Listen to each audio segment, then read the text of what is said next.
औज़ुबिल्लाहिमिनश्शैतानिर्रजीम बिस्मिल्लाहिर्रहमानिर्रहीम। Welcome to हुनर sir. PAF airman test की प्रिपरेशन की इस वीडियो में आपको वेलकम कहते हैं। इस वीडियो में इंशाअल्लाह ताला आपके साथ बच्चों का एक एक्सपीरियंस शेयर करूंगा, जिसमें आपको बताऊंगा कि इस बार कौन कौन से सवालात बहुत ज़्यादा रिपीट हो रहे हैं। इस वीडियो में इंशाअल्लाह ताला इंग्लिश, फिज़िक्स, मैथ तीनों सब्जेक्ट के आपको कंबाइंड सवाल बताए जाएंगे, जो कि तमाम सेंटर्स में बार बार रिपीट हो रहे हैं। तो इन तमाम इम्पोर्टेंट सवालात को जानने के लिए, इनको समझने के लिए वीडियो को शुरू से लेकर आखिर तक देखिएगा। इसमें आपको एक तो मैं सवाल बताऊंगा और इससे रिलेटेड भी जितने सवाल आ सकते हैं वो भी मैं आपको बताऊंगा, और वो सवाल जिस टॉपिक में से आए हैं वो टॉपिक भी पूरा आपको इस वीडियो में तफसील से समझाऊंगा कि इस टॉपिक का कंसेप्ट किस तरह आप जहन में रख सकते हैं। तो अगर अभी तक आपने हमारे चैनल को सब्सक्राइब नहीं किया तो चैनल को सब्सक्राइब कर लें और साथ लगे बेल आइकन को ऑल पे क्लिक कर दें। इससे हमारी तमाम वीडियोस आप तक बआसानी पहुंचती रहेंगी और आप अच्छी तैयारी करके अपने टेस्ट को आसानी से क्लियर कर सकेंगे।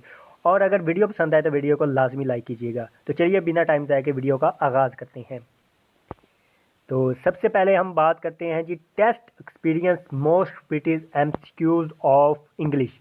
तो सबसे पहले इंग्लिश के कुछ सवालात आपके साथ शेयर करने जा रहा हूं। तो सबसे पहला सवाल है जो बहुत ज़्यादा रिपीट हो रहा है, विच ज्वाइन टू सेंटेंस और वर्ड इज कॉल्ड। तो जो दो अल्फाज या दो सेंटेंसेस को जोड़ने के लिए चीज़ इस्तेमाल की जाती है उसको क्या कहते हैं जी? उसको कंजंक्शन कहते हैं। तो ये कंजंक्शन की बहुत ज़्यादा डेफिनेशन आ रही है, ठीक है। जिस जिस तरह अब इनकी एग्जांपल्स में मैं चला जाता हूँ, एंड, और, अनटिल। तो ये इस तरह आपको एग्जांपल भी दी जा सकती है कि एंड इज, एंड क्या है या और क्या है, कि अनटिल क्या है। तो आगे आपको ऑप्शन दिए होंगे तो आपने बताना होगा ये कंजंक्शन है, ठीक है, क्योंकि वो दो अल्फाज को जोड़ने के लिए इस्तेमाल किया जाता है। जिस तरह असलम एंड अकबर, एंड आ गया, ठीक है, एंड इज कंजंक्शन, ठीक है। या अलीज़ा और किन्जा, सो और या, ठीक है। इसी तरह अनटिल, जब तक आप मेहनत नहीं करोगे तब तक आप कामयाब नहीं हो सकते, अनटिल, यहाँ तक के। तो इस तरह जो दो फिक्रों को, जो दो वर्ड्स को जोड़ने के लिए इस्तेमाल किया जाता है उसको कंजंक्शन कहते हैं। आई होप कि आपको कंजंक्शन का मुकम्मल तौर पे कंसेप्ट ज़हन में बैठ गया होगा, ठीक है। तो ये इसका इस तरह भी सवाल आ सकता है कि आपको एग्जाम्पल दी होगी और आपने बताना होगा ये क्या है, तो आपने कंजंक्शन पे क्लिक करना होगा। नेक्स्ट है जी, opposite word of hot. Hot का मतलब होता है जी गर्म, तो इसका ऑपोजिट यानी एंटोनियम क्या होगा जी? कोल्ड होगा। नेक्स्ट है जी, which you reach dash Sunday.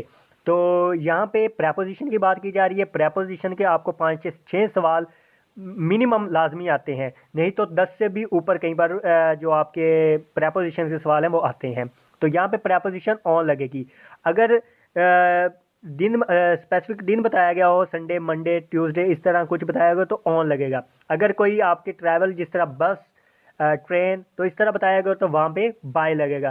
तो ये थोड़ा सा इन दोनों में डिफरेंस आप याद रखिएगा। अगर वो कहता है यू रीच डैश ट्रेन तो बाय ट्रेन आएगा। शी रीच बाय ट्रेन, ठीक है, वो ट्रेन से पहुंची थी या पहुंची, ठीक है। तो अगर जगह मतलब के ट्रैवल किसी चीज़ का बताया गया हो, किससे ट्रैवल करके आई, तो वहाँ पे बाय लगेगा। और अगर दिन का बताया गया हो, किस दिन आए थे, वहाँ पे ऑन लगेगा। तो ये प्रेपोजिशन की कुछ कंडीशंस हैं। आगे मैं इंशाल्लाह ताला प्रेपोजिशन पे एक पूरी वीडियो बनाऊंगा, जिसमें time of preposition of time, preposition of place, तो ये सारी चीज़ें आपको तफसील से समझाई जाएंगी। नेक्स्ट है जी, एंटोनियम ऑफ लवली। तो लवली का मतलब प्यारा होता है, इसका एंटोनियम यानी इसका उल्ट या ऑपोजिट क्या होगा जी? अगली, जिसका मतलब गंदा होता है। नेक्स्ट है जी, opposite word of easy. Easy का मतलब होता है आसान, तो इसका ऑपोजिट क्या होगा जी? हार्ड, मुश्किल। नेक्स्ट है जी, she is watching TV dash the sleep. तो वो टीवी देख रही थी, वाद आना था, यहाँ पे इज लगा हुआ है, या देख रही है डैश द स्लीप। तो वो यहाँ पे बिफोर लगेगा। बिफोर का मतलब होता है पहले, वो सोने से पहले टीवी देख रही थी, तो यहाँ पे इसकी जगह वाज कर लीजिएगा, ठीक है। नेक्स्ट है जी, you have any problem you can call me. अगर तुम्हें कोई मसला हो तो तुम मुझे कॉल कर सकते हो। यू हैव तो यहाँ पे जो यू के पहले है, यहाँ पे डैश थी, तो यू से पहले क्या आएगा? If you have a problem, अगर आपको कोई मसला हो, यू कैन कॉल मी, तो आप मुझे कॉल कर सकते हैं। तो यू से पहले यहाँ पे डैश था, तो वहाँ पे आपका इफ़ आएगा। इफ़ का मतलब होता है जी अगर, ठीक है जी। आई होप सारे सवाल आपको समझ आ गए होंगे। नेक्स्ट बात करते हैं जी फिजिक्स के कुछ सवालात की। ठीक है, फिजिक्स के सवाल में पहला सवाल है जी, water waves are example of. Water की जो वेव्स होती हैं वो किसकी मिसाल है जी, वो मैकेनिकल वेव्स की मिसाल हैं। ठीक है, नेक्स्ट है जी, which one is more ionization energy. तो यहाँ पे अल्फा। ठीक है, ये मैं एक जो पीछे एक्सपीरियंस आपके साथ शेयर किया था, ये उसमें भी बहुत ज़्यादा रिपीट हो रहा है। 2-3 जो भी एक्सपीरियंस आपके साथ शेयर किए हैं, तो ये लगातार ये सवाल आता जा रहा है। और सबसे ज़्यादा अगर अल्फा बीटा गैमा में से देखी जाए तो आयोनाइजेशन एनर्जी जो सबसे ज़्यादा होती है वो अल्फा की होती है। नेक्स्ट है जी, who gave idea of gravity. Gravity का आइडिया किसने दिया था जी, न्यूटन का। ये तो बहुत ही मशहूर वाकया है, वो जो सेब के दरख्त के नीचे बैठा था और सेब गिरा था, तो वहाँ से आपने याद रखना है कि ग्रेविटी का नज़रिया किसने दिया था, न्यूटन ने दिया था। नेक्स्ट है जी, human hair dash frequency sound range. तो इंसान कितनी रेंज तक की साउंड फ्रीक्वेंसी सुन सकता है। तो अगर इंसान की जो लिसनिंग पावर है, इसको इसकी फ्रीक्वेंसी की बात की जाए तो इंसान की फ्रीक्वेंसी 20 हर्ट्ज से लेकर 20,000 हर्ट्ज तक होती है। ठीक है जी, यहाँ मैं लिखता हूँ, 20 हर्ट्ज से लेकर मिनिमम जो होती है वो 20 हर्ट्ज होती है और मैक्सिमम 20,000 हर्ट्ज होती है। यानी या इसको आप लिख सकते हैं जी 20 किलो हर्ट्ज। ठीक है जी, तो ये होती है इंसान की 20 हर्ट्ज से लेकर 20,000 हर्ट्ज तक इंसान सुन सकता है। ना 20,000 हर्ट्ज से ज़्यादा सुन सकता है और ना 20 हर्ट्ज से कम सुन सकता है। ठीक है, तो ये आपने इसकी जो इंसान की लिसनिंग पावर है, फ्रीक्वेंसी है, वो आपने याद रखनी है। नेक्स्ट है जी, one complete round trip of simple pendulum. Simple pendulum का एक मुकम्मल जो राउंड होता है उसको हम क्या कहते हैं, तो उसको हम एक वाइब्रेशन कहते हैं। मतलब कि पेंडोलम इस तरह लगा हुआ है, जब वो इस तरफ जाकर बाईं तरफ जाकर एक पूरा चक्कर लगाएगा, एक पूरा राउंड लगाएगा तो उसको उसकी एक वाइब्रेशन कहा जाएगा। ठीक है जी, नेक्स्ट बात करते हैं जी, तो फिजिक्स का एक अगला सवाल है जी, पोटेंशियल एनर्जी का फार्मूला। पोटेंशियल एनर्जी का फार्मूला होता है जी mgh। पोटेंशियल एनर्जी के रिलेटेड आपको न्यूमेरिकल भी आ सकता है, तो आपने इसका फार्मूला लाजमी याद रखना है। उसमें आपको मैथ की वैल्यू दी जाएगी, हाइट की वैल्यू दी जाएगी।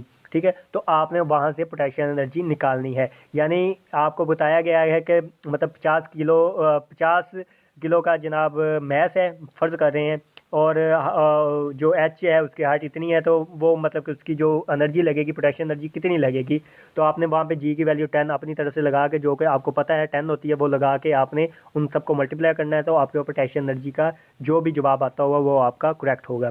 ठीक है जी, तो इसके रिलेटेड न्यूमेरिकल भी काफ़ी आ रहे हैं। नेक्स्ट है जी, न्यूट्रॉन हैवियर देन प्रोटॉन।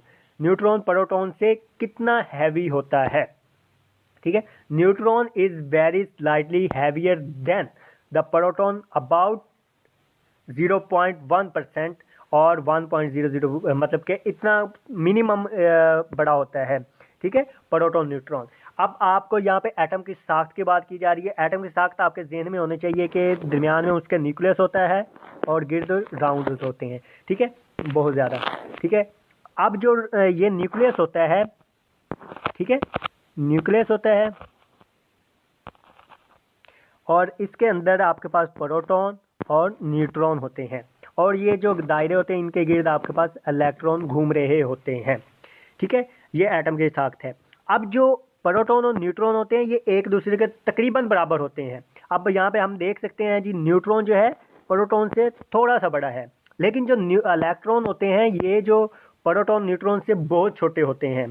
ठीक है, इन दोनों का प्रोटॉन न्यूट्रॉन का साइज तकरीबन बराबर होता है, और जो इलेक्ट्रॉन होते हैं इनका साइज बहुत कम होता है प्रोटॉन और न्यूट्रॉन की निस्बत। अब कितना कम होता है ये सवाल भी बहुत ज़्यादा पूछा जाता है।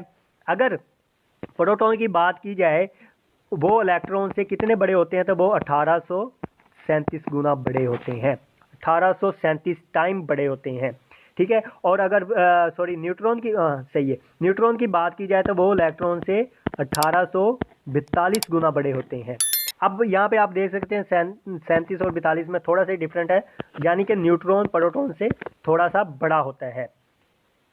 हाँ, ये भी आपसे सवाल पूछा जाता है कि न्यूट्रॉन इलेक्ट्रॉन से कितने गुना बड़े होते हैं, तो 1842। और प्रोटॉन न्यूट्रॉन से कितने बड़े होते हैं? वो 1837 गुना बड़े होते हैं। ठीक है जी, तो ये चीज़ें भी आपने याद रखनी है। नेक्स्ट बात करते हैं जी, अब मैथ के कुछ सवाल हैं जी। पहला सवाल है जी मैथ का, the angles greater than 180 degree and less than 360 are called reflexive angle. तो जो 180 से बड़े एंगल होते हैं उनको हम और 360 से छोटे होते हैं उनको हम रिफ्लेक्सिव एंगल कहते हैं। यहाँ पे आपको एक और चीज़ बताता जाऊँ कि जो एंगल 0 से बड़े और 90 से छोटे होते हैं उनको हम क्या कहते हैं जी? उनको एक्यूट एंगल कहा जाता है। और 90 से जो बड़े होते हैं उनको, मतलब 90 या 90 से बड़े होते हैं, 180 से छोटे होते हैं, उनको राइट एंगल कहा जाता है, जो कि 90 पे बनता है, मतलब एक उसमें 90 डिग्री का होता है। ठीक है, और जो आपके सामने मतलब कि अब 180 के बराबर होता है, जो 180 का एंगल होता है वो उसको हम स्ट्रेट एंगल कहते हैं, और जो 180 से बड़े होते हैं उनको हम रिफ्लेक्सिव एंगल कहते हैं। ठीक है, तो ये चीज़ें आपने कुछ याद रखनी है। जो 180 का होता है वो उसको हम स्ट्रेट एंगल कहते हैं, 90 का होता है उसको हम राइट एंगल कहते हैं, जो 90 से छोटे होते हैं उसको हम एक्यूट एंगल कहते हैं, और जो एब्सोल्यूट होते हैं उनको 90 से बड़े होते हैं। नेक्स्ट है जी, if B square minus 4ac less than 0, अगर 0 से छोटा आ जाए, अब 0 से छोटा होगा यानी माइनस में आंसर होगा तो वो इमेजिनरी कहलाएगा, अगर 0 के बराबर होगा तो वो इक्वल कहलाएगा या रियल भी होगा, और अगर क्या नाम है 0 से बड़ा होगा तो फिर डेफिनेटली वो रियल ही होगा, और जो हकीकी होगा तो मतलब कि पॉजिटिव में आंसर आएगा तो वो हकीकी होगा। तो 0 से छोटा है तो वो हम उसको तसव्वुर करते हैं इमेजिनरी है। नेक्स्ट है जी, the angle which have equal sides, जिसकी साइड्स बराबर होती है। मैं पिछली जो वीडियो आपके साथ मैथ वाली शेयर की थी, मैथ का पार्ट नंबर 1 है जो हमारा, उसमें मैंने आपको जो ट्राई एंगल थी उसकी सारी टाइप्स बताई थी, साइड के हवाले से भी और एंगल्स के हवाले से भी। साइड के हवाले से भी ट्राई एंगल की 3 टाइप्स थी और एंगल के हवाले से भी 3 टाइप थी। तो अगर आपने उसका कंसेप्ट लेना है तो आप वो वीडियो देख सकते हैं। ठीक है, मैथ पार्ट नंबर 1 वाली। ठीक है, तो जिसमें तीनों साइड बराबर होती हैं उसको हम इक्विलैटरल ट्राइंगल कहते हैं, जिसमें 2 बराबर होती हैं, जिसमें कोई बराबर नहीं होती। तो ये सारी चीज़ें आप उधर देख सकते हैं। नेक्स्ट है जी, which has 3 side and angle. अब जो शेप, जिस शेप की 3 साइड्स और 3 एंगल होते हैं उसको हम क्या कहते हैं जी? ट्राइंगल कहते हैं। ये तो आपको पता ही होगा। देखिए, ये देखिए 3 साइड्स और ये 1 एंगल, 2 एंगल, 3 एंगल, तो ये 3 एंगल बन रहे हैं। 3 एंगल और 3 साइड जिसमें होती हैं उसको हम ट्राइंगल कहते हैं। नेक्स्ट है जी, which one is rational number. अब आपको 3 से 4 ऑप्शन दिए होंगे, आपने उसमें से बताना है जी रैशनल नंबर क्या होता है। तो रैशनल नंबर वो होता है जिसको हम P/Q की शक्ल में लिख सकते हैं, P/Q की शक्ल में लिख सकते हैं, यानी उनको डिवाइड करें तो पूरा पूरा आंसर ना आए, वो चलता ही रहे। अब ये 3 है बाय 4 है, तो इसको हम जितना मर्जी कर लें ये मुकम्मल तौर पे नहीं जाएगा। ठीक है, जिस तरह भी अगर फर्दर करते जाएंगे इसका एग्जैक्ट कहीं पे जाके ये स्टॉप नहीं होगा, तो इसलिए रैशनल नंबर, यानी इसको हम P/Q की शक्ल में ही लिख सकते हैं, बटे की शक्ल में ही लिख सकते हैं। नेक्स्ट सवाल है जी, vertical arrangement of matrix is called. जो मैट्रिक्स में वर्टिकल होते हैं उनको क्या कहते हैं जी? कॉलम कहते हैं। अब एक मिसाल है जी, हमारे पास 2 3 5 1 है, तो इसमें जो ये हॉरिजॉन्टल है ना, ये हॉरिजॉन्टल लाइंस, इसको हम रोज कहते हैं, और ये वर्टिकल जो है इनको हम कॉलम्स कहते हैं। तो जो वर्टिकल होंगी लाइंस उनको हम कॉलम्स कहेंगे। ठीक है, तो यहाँ पे यही पूछा गया है जी, vertical arrangement of matrix is called columns. ठीक है, नेक्स्ट है जी यही सवाल थे जी। उम्मीद है आपको वीडियो पसंद आई होगी। देखने के लिए शुक्रिया। अगर आपको फिर भी इसमें से कोई मसला है तो आप बिला तकल्लुफ़ पूछ सकते हैं, कमेंट सेक्शन में पूछ सकते हैं, और डिस्क्रिप्शन में हमारे ग्रुप्स लिंक हैं, आप उनको ग्रुप्स को ज्वाइन करके वहाँ पे भी अपने मसले को बता सकते हैं। जो भी आपको सवाल में किसी भी किस्म का मसला हो, इंशाल्लाह ताला आपको मुकम्मल तौर पे गाइड किया जाएगा, तमाम कंसेप्ट आपके क्लियर करवाए जाएंगे। ठीक है, और बाकी सबसे इम्पोर्टेंट बात है कि हमारे जो व्यूवर्स हैं उनमें से तकरीबन जो 80% हैं वो नॉन सब्सक्राइबर होते हैं, बल्कि 80 भी नहीं, 85 87% ऐसे हैं जिन्होंने चैनल को सब्सक्राइब नहीं किया हुआ। तो अगर आपने अभी तक हमारे चैनल को सब्सक्राइब नहीं किया तो चैनल को सब्सक्राइब कर लें, क्योंकि जो चीज़ें हम यहाँ पे आपको बता रहे हैं ये अकेडमीज़ में बड़ी बड़ी फीसें लेकर भी ये चीज़ें पूरी तरह समझाई नहीं जाती। ठीक है, तो आपसे गुजारिश है कि आप सिर्फ इस चैनल को सब्सक्राइब कर लें और अगर वीडियो पसंद आए तो वीडियो को लाइक कीजिएगा। हमने इस चैनल पे ये तमाम चीज़ें करने का मकसद ही यही है कि जो बच्चे अफोर्ड नहीं कर सकते अकेडमीज़ को या जिनके पास टाइम नहीं होता, तो ये तमाम चीज़ें उनके लिए हैं ताकि वो बच्चे घर में बैठे बैठे अकेडमी से भी अच्छी तैयारी करके अपने टेस्ट को आसानी से क्लियर कर सकें। ठीक है, तो अगर अभी तक आपने हमारे चैनल को सब्सक्राइब नहीं किया तो चैनल को सब्सक्राइब कर लें और अगर वीडियो पसंद आए तो वीडियो को लाइक कीजिएगा। मैं मांगता हूँ अगली वीडियो तक के लिए आपसे इजाज़त, तब तक के लिए अल्लाह निगहबान, खुदा हाफिज़, दुआओं में याद रखिएगा।